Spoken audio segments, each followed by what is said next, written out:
Hello friends, welcome to another video of stock market. Friend, Dhanvel hybrid seeds limited guys IPO का आज day 2 का subscription open हो रहा है। जानेंगे लाइव सब्सक्रिप्शन जीएमपी कितना चल रहा है, लिस्टिंग कितना मिलेगा, परफॉर्मेंस कैसा रहा, अप्लाई करें या फिर फाइनल डिसीजन क्या लें, इन सभी पॉइंट्स को डिस्कस करेंगे।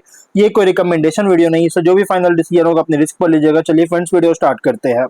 और गाइस आईपीओ 19 को ओपन हुआ था 21 अगस्त, कल क्लोज किया जा रहा है। 3 डे आईपीओ है और 26 अगस्त का लिस्टिंग डेट है। 10 रुपीज का फेस वैल्यू, 95 टू 99 रुपीज का प्राइस बैंड, 1200 शेयर्स की lot size, fresh capital, book build IPO 27 crore का issue size, 27 lakh shares issue किया गया। एक्टिव कैपिटल मार्केट मेकर जो कि बीएसई एसएमई लिस्टिंग किया जा रहा है। अलॉटमेंट डेट की बात करें तो इसका अलॉटमेंट डेट रखा गया है 24 अगस्त का। 25 को रिफंड रिलीज किया जाएगा, सीएसडी मेट इकोनॉमी क्रेडिट होगा।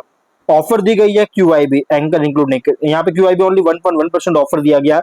Big HNI 31.3, small HNI 15.6, retail 47% offer दी गई है, जो कि रिटेल ओनली 2 लॉट अप्लाई कर सकते हैं। 2400 शेयर्स मिलेंगे, 2.4 लाख पे करना पड़ेगा।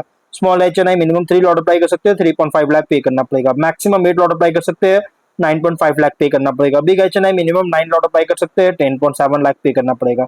मैक्सिमम कोई लिमिट नहीं है, लेकिन अगर 5 टाइम सब्सक्राइब होता है स्मॉल एचएनआई बिग एचएनआई में, तो आपको मिनिमम लॉट होगा। जैसे small HNI only 3 lot, big HNI only 9 lot allotment होगा अगर 5 टाइम सब्सक्राइब होता है तो। अगर हम इसके सब्सक्रिप्शन की बात करें तो गाइस डे 1 सब्सक्रिप्शन जो देखने को मिला है इस आईपीओ में अंडर सब्सक्राइब है। देखिए क्यूआईबी से एक भी शेयर्स बीट नहीं किया, बिग एचएनआई बिल्कुल बीट नहीं किया, स्मॉल एचएनआई ओनली 6% सब्सक्राइब है, 24,000 शेयर्स बीट किया 24 लाख का। लेकिन रिटेल में 16% सब्सक्राइब है, 2 लाख शेयर्स बीट किया 2 करोड़ का। देखिए स्मॉल एचएनआई और रिटेल में थोड़ी बहुत सब्सक्राइब देखने को मिला है, बाकी बिग एचएनआई क्यूआईबी में बिल्कुल सब्सक्राइब नहीं हुआ, एक भी शेयर्स का नहीं। टोटल हुआ 9% सब्सक्रिप्शन, 2.2 लाख शेयर्स बीट किया 2.2 करोड़ का और 90 एप्लीकेशन सबमिट हुआ। जो भी थोड़ा बहुत सब्सक्राइब हुआ ना, ये हुआ स्मॉल एचएनआई और रिटेल में। और गाइज अगर हम जीएमपी की बात करें तो कंपनी का जीएमपी ट्रेड कर रहा है 12 रुपीज का, 12% का एवरेज लिस्टिंग गेन एक्सपेक्ट कर सकते हैं। 111 रुपीज की estimated listing price, 14.4 thousand rupees का एस्टिमेटेड प्रॉफिट सिंगल लॉट में मिल सकता है। बिजनेस क्या है तो कंपनी का जो बिजनेस है अगर हम बात करेंगे तो इसका बिजनेस है सीड मैन्युफैक्चरिंग और मार्केटिंग के बिजनेस में एंगेज है। ओरिजिनली प्लान किया था आईपीओ जून 2026 में आईपीओ का फ्लोट आया था, लेकिन उसके बाद विड्रॉ कर दिया गया।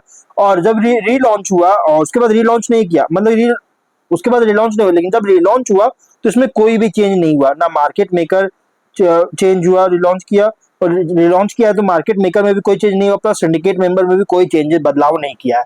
बस सिंपली उसमें आईपीओ क्लोज कर दिया जून में और वापस अभी अगस्त में ओपन हो गया सिंपली।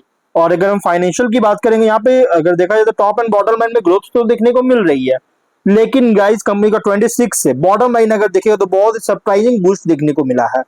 और ये डाउट क्रिएट नहीं कर रहा बल्कि सस्टेनेबिलिटी को लेकर कंसर्न रेज कर रहा है, क्योंकि company highly competitive fragmented segment में ऑपरेट कर रहा है।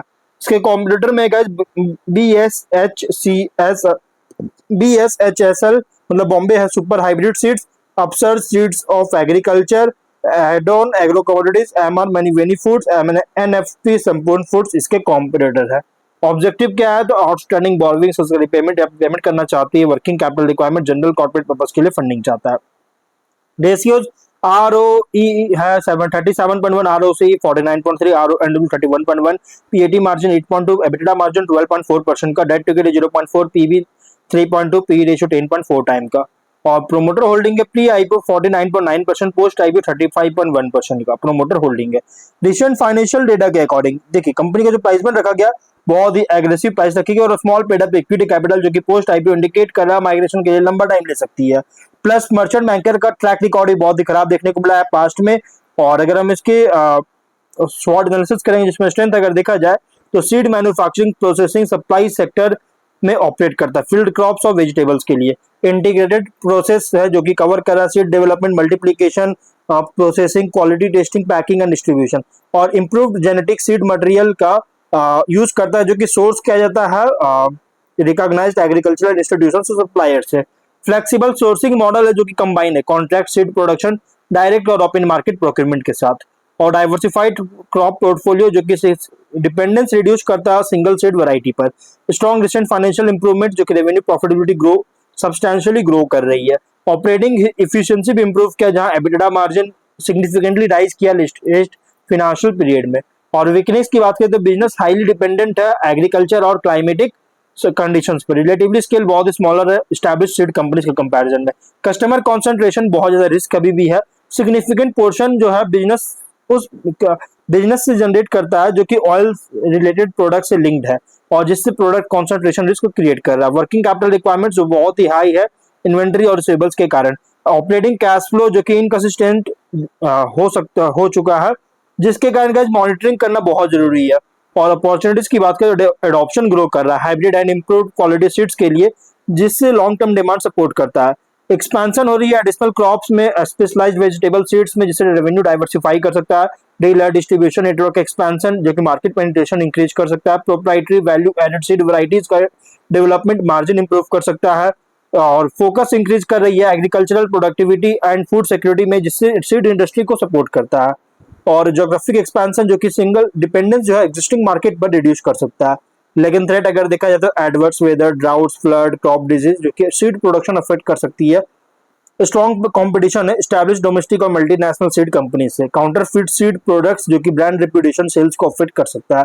रेगुलेटरी चेंज अगर होता है सीड क्वालिटी या एग्रीकल्चरल इनपुट से रिलेटेड तो कॉम्प्लायंस रिक्वायरमेंट्स इंक्रीज कर सकता है। एग्रीकल्चरल इनपुट कॉस्ट इन्फ्लेशन जो कि मार्जिन प्रेशर कर सकती है। फार्मर प्रेफरेंसेस में कोई बदलाव होता है तो इंडिविजुअल सीड वैरायटीज के लिए डिमांड अफेक्ट कर सकता है। पीयर कॉन्टेक्स्ट करें तो एस्टैब्लिश सीड कंपनीज के कंपैरिजन में company smaller growth oriented agricultural seed manufacturer है।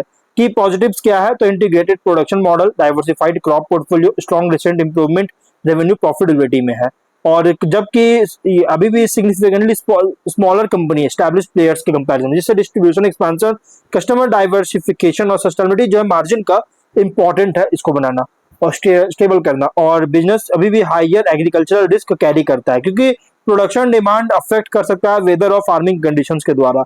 इन्वेस्टर के लिए आईपीओ रिप्रेजेंट कर रहा है agriculture and hybrid seed sector पे, जहां लॉन्ग टर्म ग्रोथ डिपेंड करता है seed quality development, distribution expansion और farmer relationship, crop diversification, consistent quality पर, कंसिस्टेंट प्रॉफिटेबिलिटी पर। लिस्टिंग स्ट्रैटेजी, लिस्टिंग के लिए कॉशियस पॉजिटिव है, मतलब बहुत रिस्की आईपीओ। अगर देखिए रिसेंट इंप्रूवमेंट जो हुआ है रेवेन्यू, एबिटा और पीएटी में अट्रैक्टिव है, लेकिन लिस्टिंग गेन के लिए आपको सब्सक्रिप्शन डिमांड सपोर्टिव जीएमपी होना चाहिए एप्लीकेशन कंसीडर करने से पहले। और लॉन्ग टर्म के लिए पॉजिटिव लेकिन हाई रिस्क है। इंडियन सीड इंडस्ट्री जो कि स्ट्रॉन्ग स्ट्रक्चरल ग्रोथ पोटेंशियल है, लेकिन जो कि धनवेल डेमोन्स्ट्रेट कर रहा है सिग्निफिकेंट रिसेंट फाइनेंशियल इंप्रूवमेंट में। लेकिन मेन रिस्क क्या है, smaller scale, customer concentration, agricultural dependency, product concentration और प्रेजेंट प्रॉफिटेबिलिटी को सस्टेन करने की जरूरत पड़ेगा। और स्ट्रैटेजी वर्डिक, लिस्टिंग के लिए सिलेक्टिव, अगर सब्सक्रिप्शन डिमांड जीपी सपोर्टिव होता है तो लॉन्ग टर्म के लिए सिलेक्टिव लेकिन हाई रिस्क है। अट्रैक्टिव ग्रोथ अपॉर्चुनिटी है लेकिन सस्टेनेबिलिटी जो है, अर्निंग्स का, डिस्ट्रीब्यूशन एक्सपेंशन और एग्रीकल्चरल रिस्क का, इसको क्लोजली मॉनिटर करना पड़ेगा। मतलब आईपीओ जो ना प्राइस एंड आईपीओ, इसमें जो भी फाइनल डिसीजन लीजिएगा अपने रिस्क पर लीजिएगा। ये कोई रिकमेंडेशन वीडियो नहीं है। तो गाइस वीडियो कहीं पर एंड करते हैं, कोई डाउट है कमेंट बॉक्स में पूछे। मिलते हैं नेक्स्ट वीडियो में, बाय बाय।